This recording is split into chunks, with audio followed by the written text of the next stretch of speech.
Hello hi అండి అందరికీ. Saturday అంటే మనకి కంపల్సరీగా గుర్తొచ్చేది సాంబార్ అయినా పప్పే కదా. మరి నా స్టైల్లో సాంబార్ ఎలా చేయాలో చూసేద్దామా. ఏంటోనండి, ఇంతకుముందు చిన్నప్పుడు కర్రీస్లోకి వెల్లుల్లిపాయ అసలు నచ్చేది కాదు. కానీ ఇప్పుడు కర్రీస్లో వెల్లుల్లిపాయ లేని ఏ కర్రీ కూడా చెయ్యట్లా. అంతగా నచ్చేస్తుందండి ఫ్లేవర్. ఎప్పుడైనా సాంబార్లో వెల్లుల్లిపాయలు బాగా దంచేసుకొని లేదా కరివేపాకుతో పోపు పెట్టుకొని ఆనియన్స్ బ్రౌన్ కలర్లో వేగనిచ్చి అన్ని కూరగాయలు వేసి సాంబార్ పెడితే అదిరిపోయిద్దండి. అసలు మనం వేసే కూరగాయలను బట్టి సాంబార్ టేస్ట్ అండ్ ఫ్లేవర్ మారిపోయిద్దండి.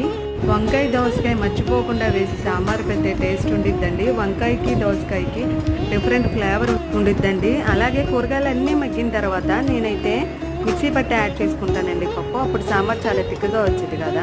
అలాగే చింతపండు రసం మరీ ఎక్కువ వేసుకోవద్దండి, పుల్లగా ఉంటాయి. కొద్దిగా చూసుకొని యాడ్ చేసుకోండి. సాంబార్ పౌడర్, కొద్దిగా ధనియా పౌడర్, కొత్తిమీర, మర్చిపోకుండా బెల్లం ముక్కేసి బాగా మరగనియండి. అంతేనండి, యమ్మీగా ఉండే సాంబార్ రెడీ అయినట్టు.